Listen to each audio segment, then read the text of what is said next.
Warahmatullahi wabarakatuh. Apakah hukumnya berhutang dengan hutang menghalangi dia untuk mendapatkan rahmat Allah yang mulia? Baik, bismillahirrahmanirrahim. Assalamualaikum warahmatullahi wabarakatuh. Alhamdulillahirrabbilalamin. Wassalatu wassalamu ala asyrafil anbiya'i wal mursalin wa ala alihi wa ashabihi ajma'in, amma ba'd.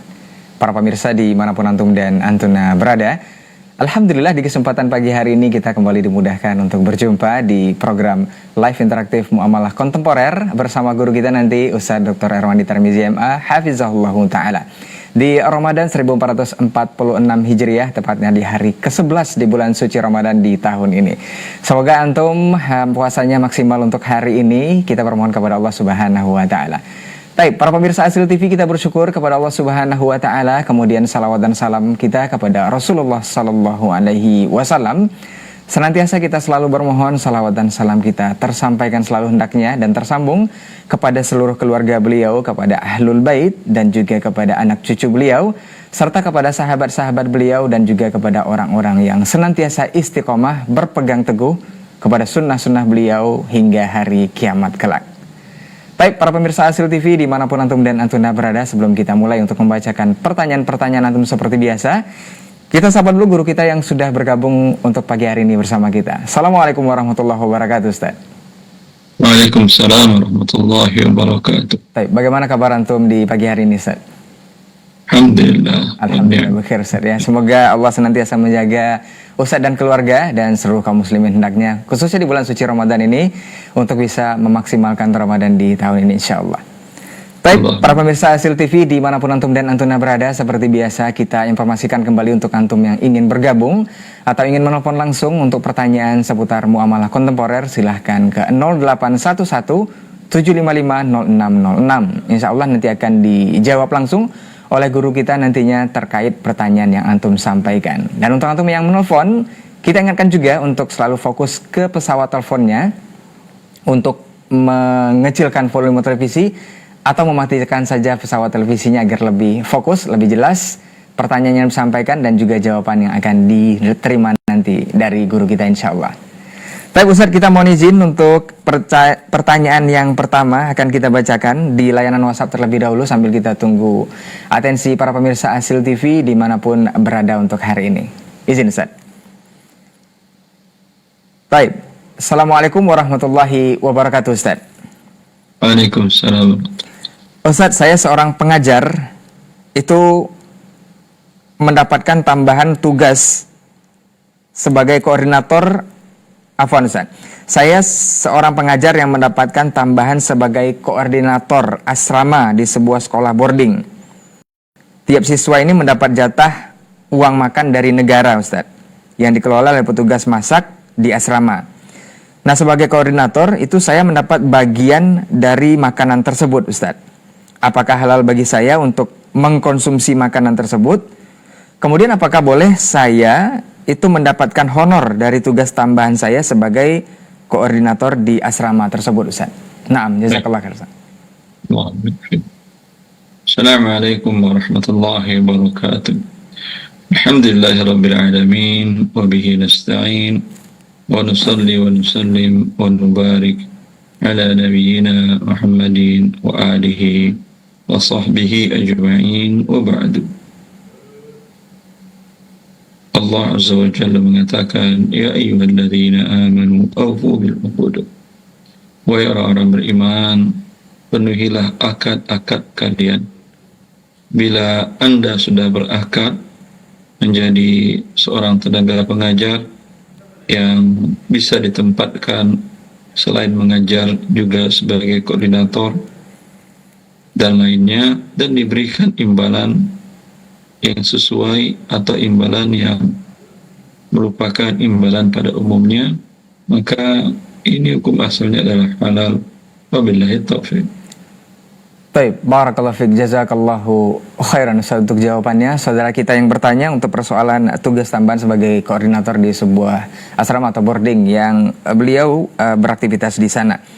Taib, semoga menjadi jawaban dan juga menjadi ilmu untuk kita bersama khususnya di kesempatan hari ini. Kita akan lanjut membacakan pertanyaan berikutnya. Assalamualaikum warahmatullahi wabarakatuh, Ustadz.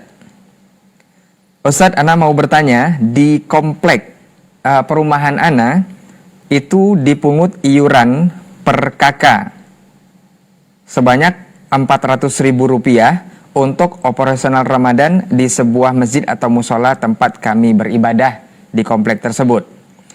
Tapi Ana tidak mau melakukan sumbangan tersebut walaupun sudah disepakati oleh warga dan juga pengurus masjid dengan bayaran segitu, karena Ana khawatir di masjid tersebut tidak menjalankan ibadah Ramadan sesuai dengan sunnah, seperti sholat tarawih yang ada sholawatnya, kemudian ada penceramah wanita juga. Mohon nasihatnya Ustadz, apakah sikap Ana betul untuk tidak membayar iuran tersebut? Jazakallah khairan Ustadz. Andai pun kegiatannya tidak ada yang melanggar syariat, tidak ada kewajiban kaum muslimin untuk membayar sejumlah uang untuk kegiatan Ramadan. Ya, sifatnya berderma, diminta atau diajak yang ingin memberikan kelebihan rezeki yang dia miliki untuk kegiatan tersebut. Adapun memaksakan, ini bukan keharusan dari bukan wewenang daripada Dewan DKM Masjid atau pengurus masjid. Ya. Adapun persetujuan para warga, mereka yang setuju, mereka memberikan, tidak ada masalah, bagus. Tapi tidak mewajibkan kepada yang tidak memberikan. Taib. Barakallahu fiik, jazakallahu khairan untuk jawabannya. Untuk saudara kita yang bertanya mengenai persoalan iuran yang sudah disepakati atau ditetapkan di sebuah masjid untuk operasional kegiatan Ramadan. Mudah-mudahan ini bisa menjawab pertanyaan antum yang bertanya soal ini, dan untuk antum yang juga barangkali saja mempunyai persoalan sama persis dengan yang ditanyakan oleh saudara kita tadi. Baik, kita akan lanjut ke pertanyaan berikutnya. Assalamualaikum Ustadz. Semoga Ustadz selalu dalam lindungan Allah Subhanahu wa Ta'ala. Izin bertanya kami Ustadz. Saudara Ana ini berhutang ke sebuah bank, dan sekarang beliau ini tidak mampu lagi untuk membayar hutang-hutangnya. Jika bulan ini tidak dibayar, maka bulan depan rumahnya akan disegel oleh pihak bank. Apakah boleh Ustadz Ana untuk membantu meminjamkan uang untuk bayar cicilan banknya sampai kami mendapatkan pembeli tanah yang akan kami jual? Syukron Ustaz. Boleh, selagi membayarkan pokoknya bila belum lunas. Nah, ya, dia pinjam 100 juta dan 100 jutanya belum lunas. Anda bantu melunasi itu boleh. Tapi kalau sudah lunas, itu yang dibayar adalah bunganya dan haram Anda bantu, dan minta adik Anda untuk bernego dengan pihak bank, utang sudah dibayar. Adapun riba, tidak satu pun aturan manapun yang melegalkan tambahan bunga riba itu. Taib. Barakallahu fiik. Jazakallahu khairan untuk jawabannya dari saudara kita yang bertanya mengenai cicilan bank yang diadap oleh saudaranya. Mudah-mudahan dia bisa membantu, dan untuk membayarkan pokoknya insya Allah tidak masalah seperti yang disampaikan oleh guru kita. Baik, kita akan lanjut ke pertanyaan berikutnya. Assalamualaikum Ustadz. Ana seorang pengajar di sekolah dasar Ustadz. Ini setiap hari Jumat itu disediakan Jumat berkah atau berbagi makanan, dan mereka memberikan kepada kami Ustadz, para pengajar. Apakah halal untuk diterima? Jazakallahu khairan Ustadz. Memberikan siapa? Tidak disebutkan Ustaz. Dia seorang pengajar, cuman diberikan makanan, tapi yang memberikan tidak disampaikan Ustaz. Ya, kalau orang tua siswa atau siswa tidak boleh. Tapi kalau yang memberikan pihak ketiga, alhamdulillah. Umpamanya kepala sekolah atau masyarakat sekitar, itu masalahnya boleh. Wabillahi taufiq. Baik, barakallahu fiik, Ustaz. Kalau dari orang tua dan siswa itu tidak dibolehkan insyaallah seperti yang disampaikan oleh guru kita tadi, dan kalau dari pihak lain atau masyarakat itu dibolehkan, Ustaz ya. Nah, Iya. baik, kita akan lanjut ke pertanyaan berikutnya, Ustaz. Masih dari layanan WhatsApp kita. Untuk para pemirsa yang ingin bertanya langsung juga boleh di kolom komentar yang ada di laman media sosial kita di Facebook, YouTube, dan juga Instagram serta TikTok kita. Dan untuk antum yang ingin bertanya langsung juga boleh di 0811-755-0606. Baik, kita lanjut ke pertanyaan berikutnya. Assalamualaikum warahmatullahi wabarakatuh, Ustaz. Ustaz, jika memiliki hutang riba, apakah masih sah puasa Ramadannya, Ustaz? Atau ada terjadinya pengurangan puasa atau pahala puasa, Ustaz? Jazakallahu khairan. Naam, Ustaz. Pahala puasanya mungkin tidak hapus dan puasanya sah bila tidak melakukan hal-hal yang melanggar. Kan tetapi berkurang pahalanya iya.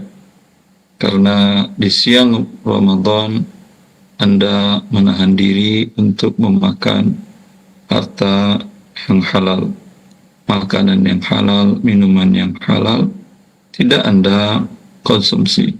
Naam. Dan ketika Anda berbuka, Anda mengkonsumsi yang didapatkan dengan cara riba. Maka tidak tercapai maksud atau tujuan dari berpuasa, yaitu menahan dari yang halal sehingga yang haram tidak Anda lakukan. Sekarang Anda menahan dari yang halal, yang haram Anda lakukan, tidak ada gunanya. Nabi mengatakan, man lam yada' qawla dhu wa la'amala bihi falaysa lillahi hajatun fi ayyada' ta'amahu wa syarabahu. Orang yang tidak meninggalkan berkata dusta dan berbuat dusta, ya, tidak ada gunanya dia meninggalkan makan dan minum. Allah tidak butuh dia meninggalkan makan dan minum. Tujuan dari diajarkan Anda meninggalkan makan dan minum agar Anda mampu meninggalkan yang haram. Nah. Di antara perbuatan yang haram dosa besar adalah riba. Wabillahi taufiq. Baik, barakallahu fiik. Jazakallahu khairan, Ustaz, untuk jawabannya dari saudara kita yang bertanya mengenai hutang riba yang masih dimiliki dan melaksanakan ibadah puasa. Semoga kita semua, untuk antum yang punya persoalan sama atau kita semua punya persoalan yang mirip dengan yang ditanyakan oleh saudara kita, diberi kekuatan Allah, diberi kemudahan oleh Allah untuk bisa menyelesaikan hutang ribanya segera sehingga tidak mengurangi atau mengganggu pahala puasa ataupun puasa yang kita laksanakan. Khususnya di tahun ini kita bermohon untuk dimaksimalkan oleh Allah Subhanahu wa taala. Baik, kita masih menunggu telepon antum di 0811 755-0606 untuk ingin bertanya langsung kepada guru kita di kesempatan pagi hari ini. Kita bacakan pertanyaan berikutnya. Bismillah. Assalamualaikum Ustadz, izin bertanya Ustadz. Ustadz, apabila kita menjual mobil dan ada konsumen yang membeli mobil tersebut dengan mencari pinjam dana ke leasing untuk membeli mobil tersebut, bagaimana penjelasan hukumnya Ustadz? Terkadang konsumen tersebut menggadaikan BPKB mobil yang belum ada pembayaran di awal. Mohon penjelasannya Ustaz, jazakallahu khairan. Ini akan banyak kasusnya ketika Anda menjual barang yang harganya mahal seperti mobil, rumah, tanah. Banyak pembeli, calon pembeli yang mereka menggunakan jasa lembaga keuangan yang ribawi. Nah, kalau Anda berhadapan dengan mereka, bagaimana caranya agar Anda tidak berdosa? Pertama, nasihati dia bahwa itu adalah riba dan dia berdosa besar. Setelah Anda nasihati dia tidak mau dengar, ya Anda katakan, saya yang penting uang saya terima, tapi saya tidak akan ada membantu Anda, ya, untuk tanda tangan dan segala macam di lembaga yang Anda ajukan tempat riba tersebut. nah. Kalau Anda membeli, Anda bayar DP, saya berikan kopian dari surat-surat yang Anda butuhkan. Karena Anda sudah bayar DP, Anda beli, ya hak Anda. Tapi saya tidak akan berikan yang aslinya sampai lunas. Ya, Anda tidak bayar DP, saya kasih fotokopi, ya rugilah saya. Hah. Berarti Anda belum tentu jadi beli. Siapa tahu Anda setelah Anda pergi, ada yang mau beli cash, saya tertahan. Ya, Allah barik fi. Baik, barakallahu fiik, jazakallahu khairan Ustaz untuk jawabannya. Saudara kita yang bertanya mengenai persoalan ini, dan mudah-mudahan ini juga menjadi jawaban dari antum yang punya persoalan sama. Kita coba terima telepon di 0811 755 0606. Assalamualaikum. Waalaikumsalam warahmatullahi wabarakatuh. Dengan siapa di mana Ibu? Dengan Ibu Reni, Pamulang 2. Iya, silakan Ibu Rani di Pamulang pertanyaannya kepada Ustaz. Fadol. Ibu bertanya, kakak Anda mau menjual rumah, dan si calon pembeli rumah itu dia pinjam uang ke bank. Apakah kakak Anda dapat hukum ribanya, Ustaz? Karena calon pembeli itu meminjam uang ke bank. Syukran, Ustaz. Assalamualaikum warahmatullahi wabarakatuh. Waalaikumsalam warahmatullahi wabarakatuh. Sudah langsung diputus, Ustaz. Ya, tidak ada masalah. Nah, Ustaz. Jawabannya sama dengan pertanyaan sebelumnya. Asal kakak Anda tidak menandatangani apapun dengan pihak bank ribawi, maka hukum asalnya tidak ada masalah. Nah, Kakak Anda hanya mengatakan, masuk uang ke rekening saya, kita ke notaris. Kita buat akad jual beli. Saya tidak ada tanda tangan dengan pihak leasing, pihak bank. Ya, saya hanya berhubungan dengan Anda dan notaris. Seperti itu. baik. Barakallahu fiik untuk guru kita yang sudah menjawab pertanyaan dari Ibu Dewi di Pamulang 2. Mudah-mudahan ini menjadi jawaban dan bisa dipahami dengan sempurna insyaAllah terhadap pertanyaan yang disampaikan tadi. Dan untuk antum yang punya persoalan berbeda atau yang sama, silahkan menelpon juga di 081175500606 biar lebih jelas pertanyaan yang disampaikan juga jawaban yang akan diterima nanti. Baik, kita lanjut ke pertanyaan berikutnya. Assalamualaikum warahmatullahi wabarakatuh, Ustaz. Dari hamba Allah di Jakarta, Ustaz. Ustaz izin bertanya, bolehkah uang sewa yang dibayarkan di muka, Ustaz, selama 5 tahun ke depan dipakai untuk umroh? Bagaimana hukum syariatnya, Ustaz? Syukron, Ustaz. Ya, bila Anda menyewakan sesuatu sepanjang waktu tertentu, lalu Anda menerima uang pembayarannya, maka uang itu murni milik Anda. Mau Anda kembangkan menjadi jumlahnya lebih banyak, Anda beli barang, Anda putar untuk jualan, ya, untuk melakukan hal usaha yang halal, uangnya dan pertambahannya murni milik Anda. Begitu juga Anda gunakan untuk kepentingan konsumtif, untuk biaya hidup sehari-hari, untuk membayar uang kuliah anak, untuk pergi umroh dan lain-lainnya, tidak ada masalah karena itu uang Anda. Ya. Karena yang menjadi milik si pemilik uang adalah manfaat rumah atau manfaat properti yang Anda sewakan kepada dia selama waktu yang sudah Anda sepakati 5 tahun tadi. Adapun uang dengan Anda terima dan sudah berakad tentunya itu murni milik Anda penuh. Wabillahi taufiq. Baik, barakallahu fiik. Syukran untuk jawabannya. Semoga saudara kita yang bertanya bisa paham dari jawaban Ustadz terhadap pertanyaan dari hamba Allah di Jakarta untuk uang sewa yang dibayarkan di muka yang dipakai untuk umroh, ya. Mudah-mudahan ini bisa menjawab dan menjadi ilmu juga untuk kita bersama. Kita akan jawab pertanyaan berikutnya di layanan WhatsApp kita. Assalamualaikum warahmatullahi wabarakatuh, Ustadz. Semoga Ustadz senantiasa diberi keberkahan oleh Allah Subhanahu wa Ta'ala. Izin bertanya, Ustadz. Ustadz, apakah boleh menggunakan teknik marketing seperti ini, Ustadz? Seperti sebuah perusahaan fashion itu menyebar pengumuman baik offline maupun medsos bahwa usahanya akan pamit, Ustadz. Seolah-olah mau tutup. Jadi banyak yang merasa kasihan dan membeli produknya secara berburu, Ustadz. Ternyata itu hanya teknik marketing untuk menarik pembeli. Tapi pelanggan yang sudah belanja itu merasa kecewa karena dibohongin, Ustadz. Bagaimana dengan hal ini, Ustadz? Apakah ketentuan syariat juga mengatur? Wa jazakumullah khairan wa barakallahu fikum, Ustadz. Bila dia pamit, Anda tinggal doakan. Semoga berakhir dengan akhir yang baik. Nah, Ustadz. Adapun masalah beli, pamit nggak pamit, kalau Anda butuh, beli. Kalau tidak butuh, jangan beli. Begitu kaum muslimin menyikapi uang yang dia miliki dan membeli barang. Bukan melihat setiap yang murah Anda beli. Nah, Ya, itu sesungguhnya Anda bukan membelanjakan untuk kepentingan diri Anda, tapi untuk kepentingan mata dan nafsu Anda.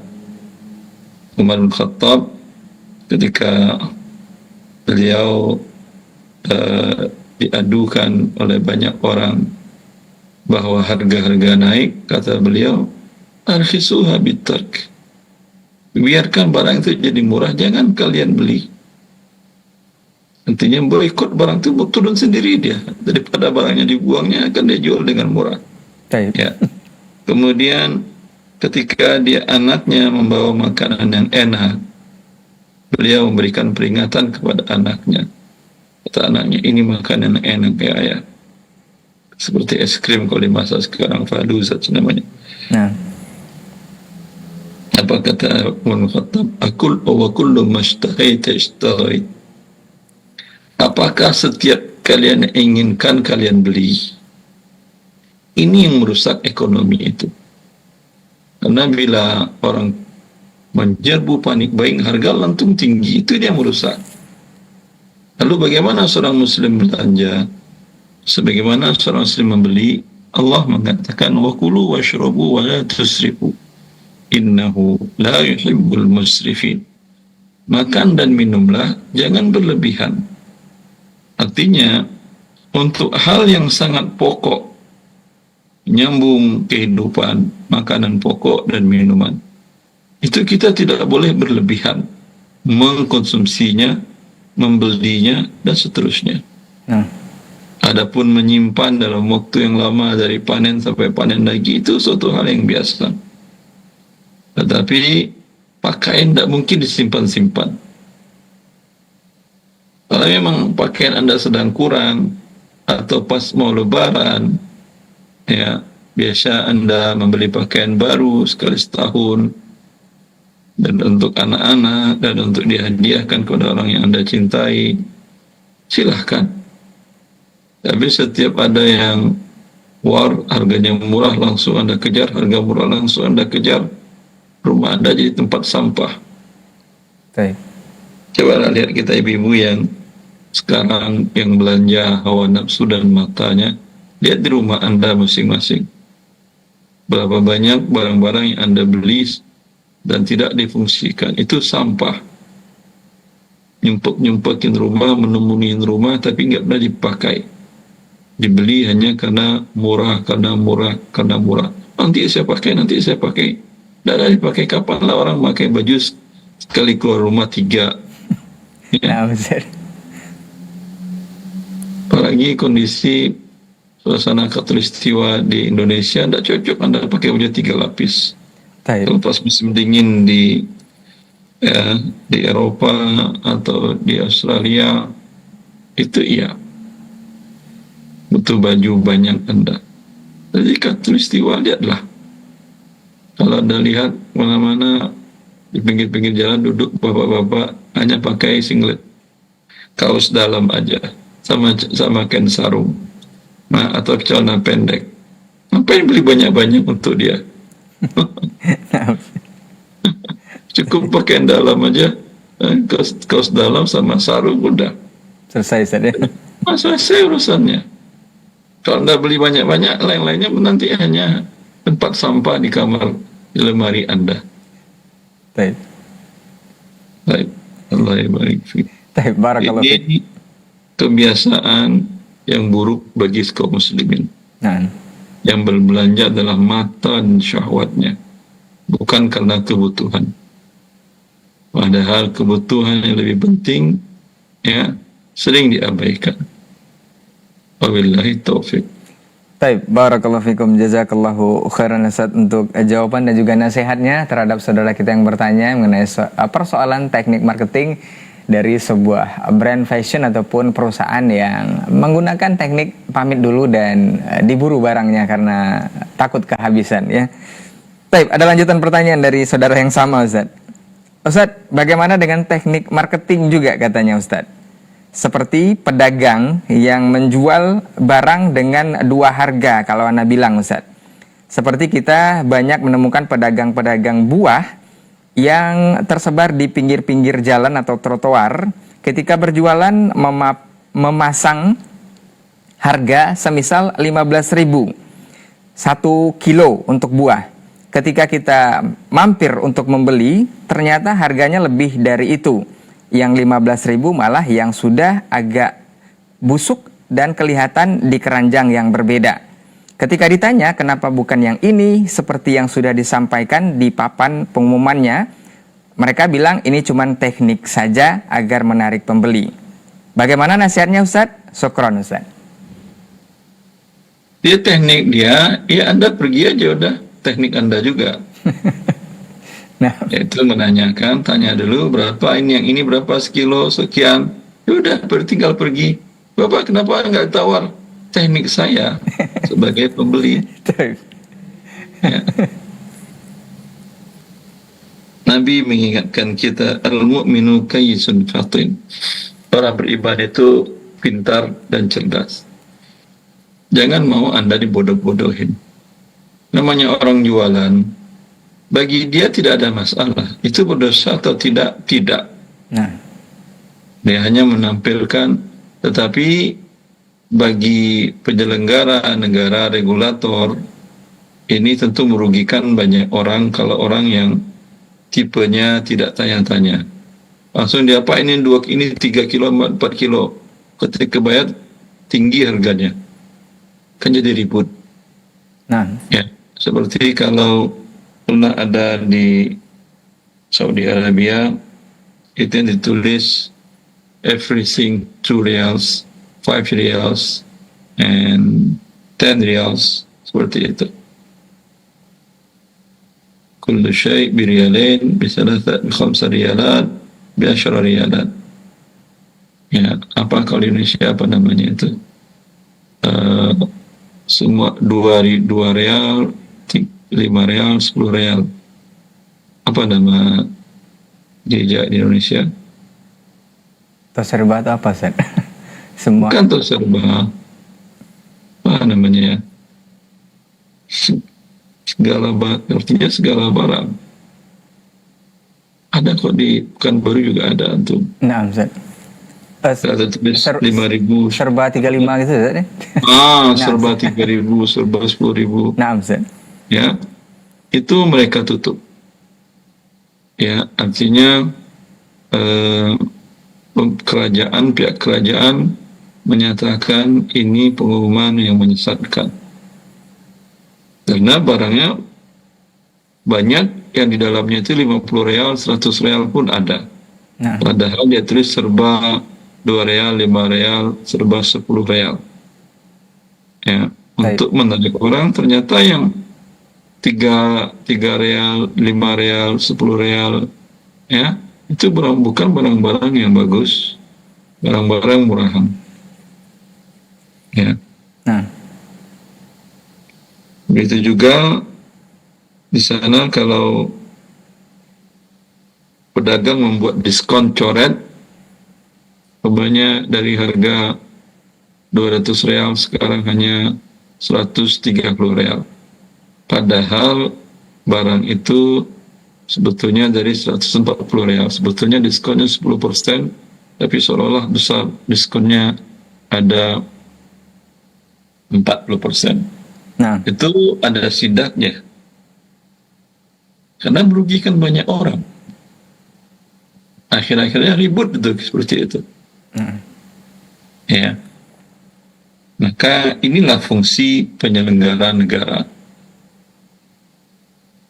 Ya. Kementerian Perdagangan, ini fungsinya. Disiplinkan para pedagang. Tidak semua pedagang itu takut kepada Allah. Ya. Maka ketika tidak takut kepada Allah, butuh pihak ketiga yang ditakutinya yang menyebabkan mereka tidak merugikan banyak orang. Itulah negara ini. Bila negara tidak hadir, ya udah kita aja yang jangan jadi orang-orang bodoh-bodoh banget. Nah. Setiap iklan-iklan itu. Baik, barakallahu fiik Ustaz. Jazakallahu khairan untuk jawaban serta nasihatnya sekaligus untuk kita bersama di kesempatan hari ini. Ya, banyak yang marak persoalan-persoalan yang sudah ditanyakan atau disampaikan oleh saudara kita tadi ke nomor WhatsApp kita di program kita untuk hari ini. Mudah-mudahan menjadi nasihat untuk kita bersama dan bisa dicermati lebih berhati-hati lagi untuk hal-hal yang seperti ini. Baik, kita akan lanjut ke pertanyaan berikutnya. Assalamualaikum warahmatullahi wabarakatuh, Ustaz. Ustaz, sebagai pemilik pondok pesantren, itu bolehkah kita menerima uang sekolah full ketika santri kita libur, Ustaz? Sementara di sana ada uang makan juga, Ustaz. Mohon nasihatnya, syukron, Ustaz. Pondok pesantren mana ada pemilik? Ini dituliskan pemiliknya, Ustaz. Pondok pesantren itu kan milik yayasan. Nah. Yayasan itu tidak ada pemilik. Yang ada pembina, kemudian pengurus, ketua, Baik. bendahara, sekretaris, dan seterusnya. Dan karena itu mereka menerima donasi dari pihak luar. Nah. Enak saja orang donasi, Anda menjadi milik Anda. Hah? Bikinin kelas, wah jadi milik Anda nanti. Bikinin kolam renang milik Anda. Bikinin masjid jadi milik Anda. Bikinin buat minta dana untuk membangun lapangan bola, kolam renang untuk kepentingan anak-anak. Anak-anak dijualnya jadi milik Anda. Tidak ada. Yang namanya yayasan tidak ada pemilik. Buktinya ketika yayasan tutup, harta yayasan diserahkan kepada yayasan lain atau diserahkan ke negara. Nah. Bukan diambil oleh pribadi. Kalau diambil oleh pembinanya atau kiainya atau buyanya, maka ini melanggar ketentuan negara. Ya, adapun mereka dapat gaji atas sebagai pembina yayasan, ketua yayasan, haram diambil karena ada tercatat dalam akta pendirian yayasan ada bahwa pengurus tidak boleh mendapatkan gaji manfaat dari yayasan tersebut. Tapi kalau dia bekerja sebagai guru, sebagai kiai mengurus pesantren, dia hanya berhak mendapatkan gaji sebagai pengurus. Nah. Ya. Baik. Adapun pertanyaan apakah biaya makan kemudian liburan pun bayar? Nah. Ya. Kalau dia include dalam satu produk, ya, bahwa selama 1 tahun atau 1 semester anak mendapat A, B, C, D.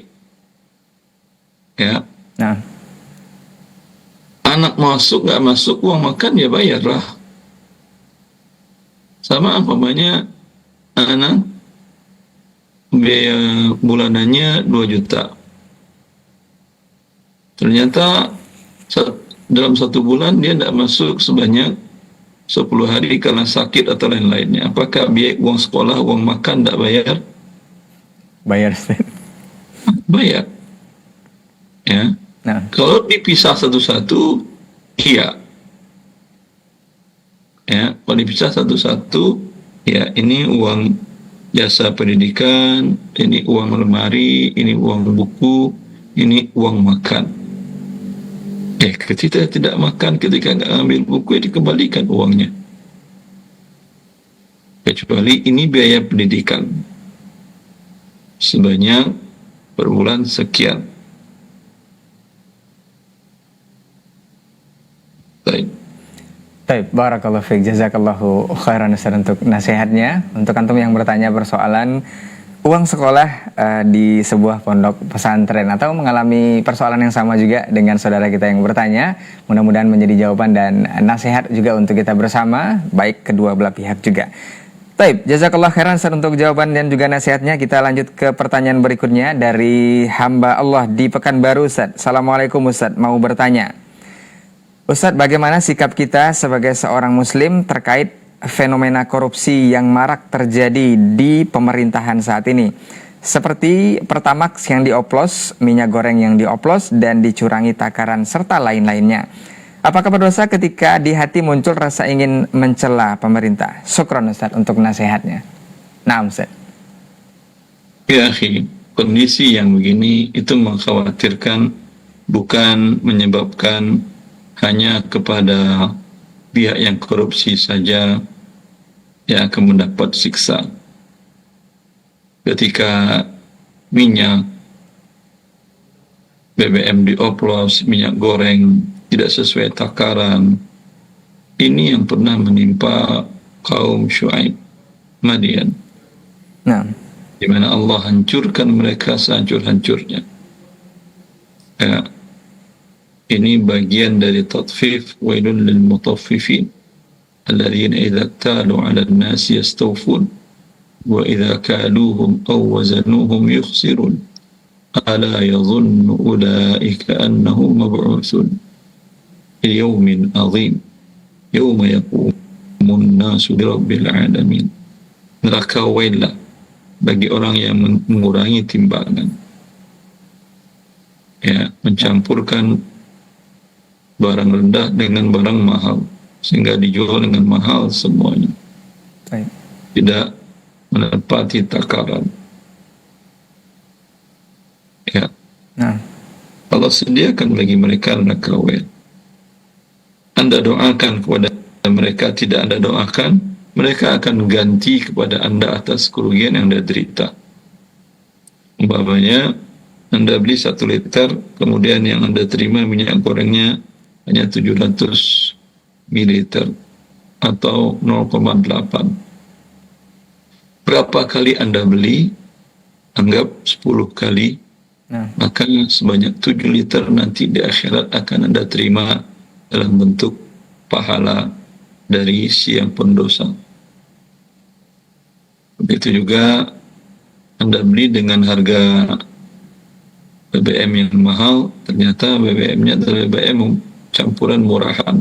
nah, Ya, selisih dari harganya akan Anda terima dalam bentuk pahala. Kemudian yang menyebabkan kerusakan kendaraan Anda, walau di dunia Anda tidak bisa berbuat apa-apa, ya, akan Anda terima dalam bentuk pahala, sehingga Anda akan mendapatkan pahala yang banyak nanti di akhirat. Maka berbahagialah Anda yang dizalimin, ya. nah, Suatu saat akan Anda dapatkan kezaliman yang dilakukan itu dalam bentuk pembagian pahala dari mereka. Wabillahi taufiq. nah, taib. Barakallahu fiik. Jazakallahu khairan Ustaz untuk jawaban dan nasihatnya terhadap saudara kita yang bertanya mengenai fenomena yang terjadi di negeri kita saat ini. Mudah-mudahan Allah berikan kemudahan untuk bisa keluar dari situasi-situasi yang sudah mengkhawatirkan seperti yang dinasihatkan oleh guru kita tadi. Baik, mudah-mudahan ini nasihat dan pelajaran untuk kita bersama, khususnya di bulan suci Ramadan di tahun ini, agar kita bisa lebih menjaga dan memaksimalkan ibadah puasa kita dan ibadah Ramadan kita. Kita lanjut ke pertanyaan berikutnya Ustaz, mengenai persoalan zakat. Bismillah, Assalamualaikum Ustaz, izin bertanya. Ustaz, apakah boleh membayar zakat mal itu dengan menggunakan sembako Ustaz? Seperti beras, minyak goreng, dan semacamnya. Uang zakatnya diberikan kepada teman yang akan membagikan sembako untuk pedagang-pedagang kecil. Apakah boleh dengan cara begitu membayar zakat malnya Ustaz? Jazakallahu khairan untuk jawabannya. Nah Ustaz. Kalau Anda hasilnya adalah pertanian, Nah, ya, maka beras Anda berikan kepada fakir miskin, zakatnya betul. Tapi kalau zakat Anda uang atau emas, Anda belikan atau Anda serahkan seseorang dibelikannya beras, ya, semoga Allah mengganti gaji Anda dengan beras juga. Anda bersepakat dengan pihak kedua untuk dapat gaji sekian rupiah, nanti diberikannya beras sebanyak itu. kewajiban Anda menyerahkan rupiah, bukan menggantinya dengan beras. Bila Anda menyerahkan ke seseorang, dia melakukan itu, dia telah berbuat zalim. Yang boleh melakukan itu amil zakat. Maka amil melihatlah kondisi kebutuhan fakir miskin. Khawatir kalau diberikan uang per bulan ke dia, kalau dia umpamanya tidak cakap mengelola keuangan, ya diberikannya sesuatu yang tidak pokok, dan ketika nanti waktu belum selesai 1 bulan, dia sudah kelabakan untuk memenuhi kebutuhan pokoknya. Ini boleh si amil tadi membelikan beras dan lain-lainnya. Tapi kalau umpamanya para mustahik itu bahkan dia punya usaha kecil-kecilan tapi modalnya yang kurang, dan Anda lihat dia cakap mengelola dana, zakat setahun Anda serahkan semua kepada dia. Umpamanya Anda lihat kekurangan biaya hidupnya per bulan, pemasukannya 2 juta. Pengeluaran pokoknya 5 juta, selisih 3 juta. 3 kali 12 bulan, berarti 3 kali 12, 36 juta rupiah. Ya, dan dia punya usaha kecil-kecilan. Dan bisa dia mengelola uang. Anda serahkanlah semuanya. Mungkin dia kembangkan usahanya, sehingga semoga ke depan tidak lagi jadi mustahik. Begitu. Baik, barakallahu fiik, jazakallahu khairan Ustaz. Untuk jawaban dan juga nasihatnya dari pertanyaan saudara kita tentang persoalan tersebut. Kita akan lanjut ke pertanyaan berikutnya dari Cinere, Ustaz, dari Ummu Abdullah, mau bertanya Ustaz. Ustaz, ini bertanya terkait warisan. Ustaz, jika orang tua saya meninggal, apakah warisannya adalah rumah? Apakah boleh atau diperbolehkan kakak itu sebagai ahli waris untuk memodifikasi rumah tersebut tanpa seizin saya sebagai adiknya? Barakallahu fiik, Ustaz. Maka memiliki harta waris rumah itu sebesar haknya dia. Kalau sama-sama perempuan, hak milik mereka sama. Ya, tentu tidak bisa dimodifikasi semau dia sendirian, kecuali dia beli saham adiknya. Ya, kalau nilai rumah itu umpamanya 500 juta, kata dia, hak kamu di sini ada 250. Bagaimana kalau kakak beli, kakak ingin modifikasi? Silahkan. Atau kakak ingin modifikasi, tanya dulu setuju atau tidak pemilik yang kedua. Jangan karena dia adik kemudian Anda zalimi. Ya, kezaliman tidak akan berakhir hanya di dunia saja, akan berlanjut sampai ke akhirat. Di hari keadilan akan ditegakkan, dan di saat itu para pezalim di dunia akan menyesal selama-lamanya, sedangkan para yang dizalimi yang bersabar dan mengharapkan pahala dari Allah Jalla fi'ula akan beruntung sebesar-besarnya. Billahi taufiq. Baik, barakallahu fiik, Ustaz, untuk jawabannya. Mudah-mudahan saudara kita yang bertanya mengenai persoalan waris ini bisa paham dari jawaban Ustaz. Kita sepertinya itu adalah pertanyaan terakhir untuk hari ini, dan sebelum kita tutup, kita minta sedikit kata nasihat dari guru kita. Falyatafadhal masykur, Ustaz. Wani wa akhwati fillah. Hakikat berpuasa adalah kita menahan diri dari yang halal. Makan minum adalah halal, tapi kita tahan agar kita terdidik untuk selektif dalam makan dan minum. Untuk hal-hal yang mubah kita selektif. Bila didapatkan dengan cara yang haram dan dia menjadi haram, maka dia tidak halal lagi bagi kita. Bila kita telah mampu meninggalkan yang mubah, untuk meninggalkan yang haram akan lebih mudah. Inilah yang akan mengantarkan kita pada ketakwaan kepada Allah Jalla fi'ula. Allah mengatakan, la'allakum tattaqun. Assalamualaikum warahmatullahi wabarakatuh. Waalaikumsalam warahmatullahi wabarakatuh. Baik, barakallahu fiik, jazakallahu khairan Ustaz untuk nasihat dan juga jawaban-jawaban dari pertanyaan-pertanyaan antum yang sudah bergabung bersama kita melalui telepon langsung ataupun pesan singkat di layanan WhatsApp. Mudah-mudahan apa yang sudah disampaikan oleh guru kita serta nasihatnya bisa kita pahami dan kita terapkan dalam kehidupan sehari-hari, apalagi untuk hal muamalah yang sudah notabene-nya berseliweran di sekitar kita. Dan sebagai seorang muslim sejatinya kita mengikuti petunjuk dan syariat dari Allah Subhanahu wa taala. Mudah-mudahan di Ramadan tahun ini kita bisa memaksimalkannya dengan berbagai macam ketaatan dan kebaikan kepada Allah Subhanahu wa taala. Dan jangan lupa juga untuk antum terus menyimak Hasil TV dengan berbagai program Ramadan yang sudah kami siapkan untuk menemani kaum muslimin dimanapun berada. Jazakumullah khairan untuk perhatian antum semua. Afwan untuk semua salah kata dan kilaf bicara. Aku lu qauli haza wa astaghfirullah li wa lakum. Wassalamualaikum warahmatullahi wabarakatuh.